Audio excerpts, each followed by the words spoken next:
before I show you what's coming next, you need to understand something crucial. For over 7 decades, the world saw only a fraction of what really happened at Hiroshima. What you learned in history class, what you saw in documentaries, what appeared in textbooks, all carefully curated. The United States occupation forces confiscated over 10,000 photographs immediately after the bombing. These images stayed locked away in classified archives until the 1,970 seconds and 1,980 seconds, and some weren't released until just a few years ago. Today, you're going to see what they didn't want you to see.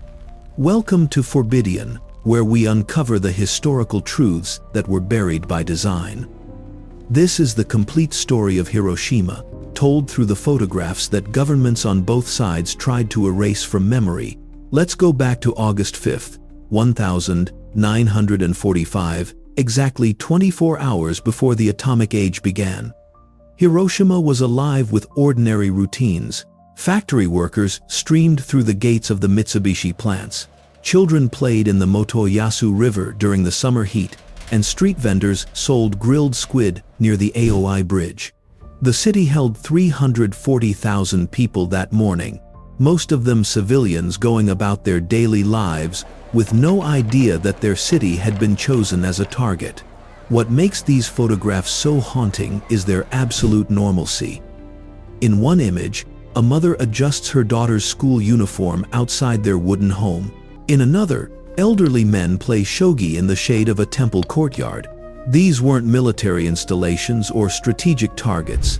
These were neighborhoods, families, lives, about to be caught in history's most devastating moment. The Japanese military command had actually photographed the city extensively, documenting their own defensive preparations. Anti-aircraft positions dotted the hillsides. Civilian defense brigades practices fire drills in the streets. But none of that would matter in less than 18 hours. American reconnaissance planes had been flying over Hiroshima for weeks, taking detailed aerial photographs that still exist in the National Archives today.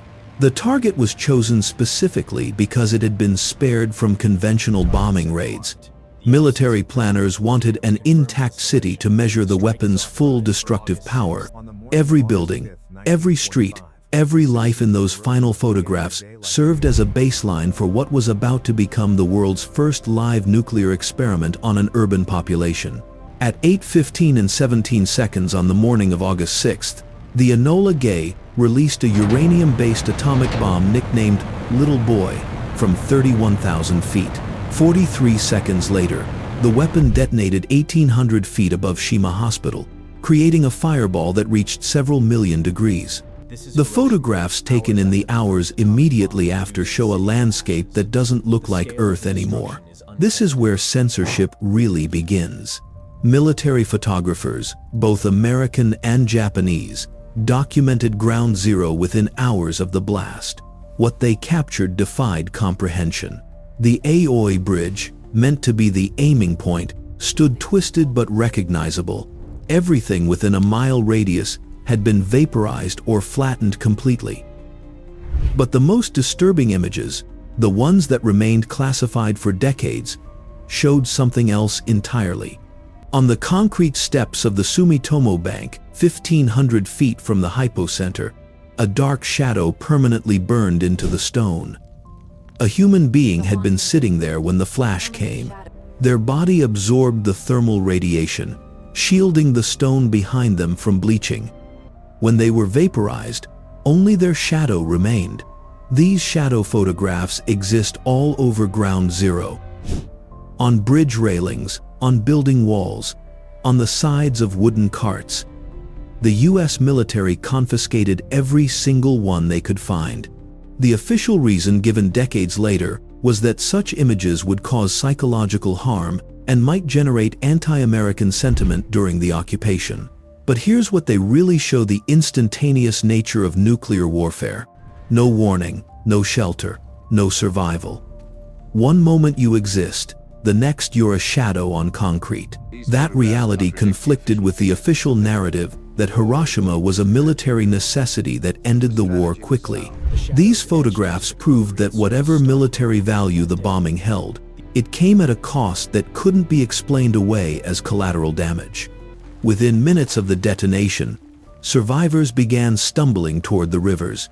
Japanese civilian photographers like Yoshito Matsushige and military medical officers documented what they encountered, and the U.S. Army immediately seized their cameras and film. What those photographs captured became some of the most heavily censored images in modern history. People wandered through the ruins with their skin hanging from their bodies in sheets. The thermal radiation had burned through clothing and flesh, but many victims remained conscious and mobile for hours or even days. The photographs show medical staff completely overwhelmed at relief stations set up in the suburbs. In one image that wasn't declassified until 1982, a nurse attempts to treat a young woman whose face and arms show severe radiation burns. The woman is looking directly at the camera, and her expression carries something beyond physical pain, a confusion about what happened to her city, to everyone she knew. The photographs that document long-term radiation effects might be the most important ones that were suppressed.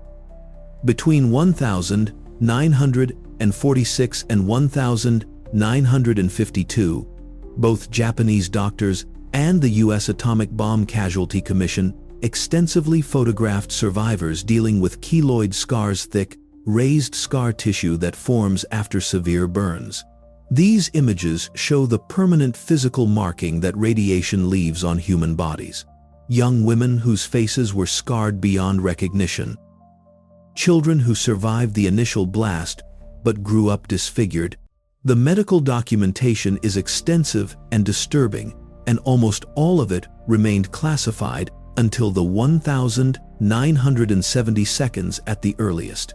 What makes these photographs historically crucial is that they prove radiation's generational impact.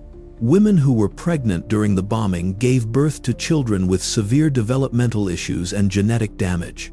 The photographs documenting these cases were considered so sensitive that some weren't declassified until the 1990 seconds.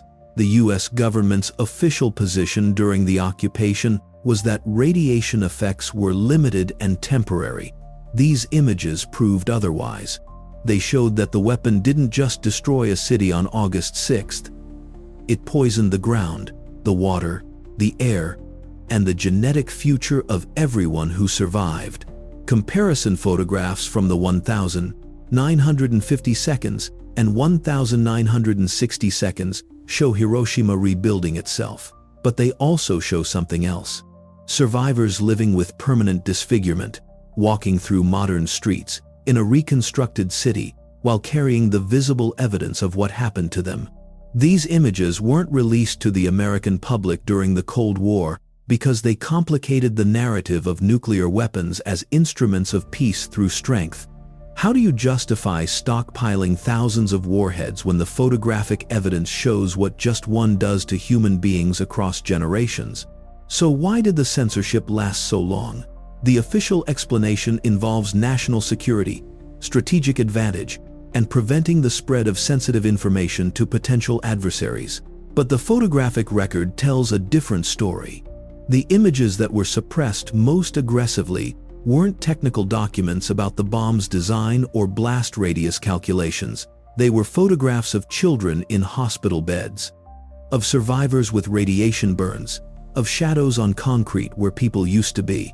The censorship was about narrative control.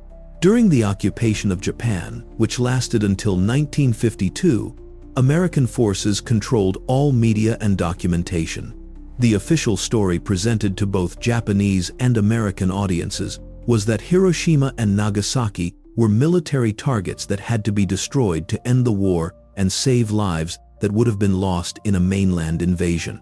That narrative requires the bombing to be seen as a difficult but necessary decision.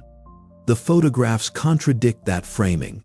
They show that nuclear weapons don't distinguish between military and civilian, between soldiers and children, between strategic targets and human beings who just happened to live in the wrong city.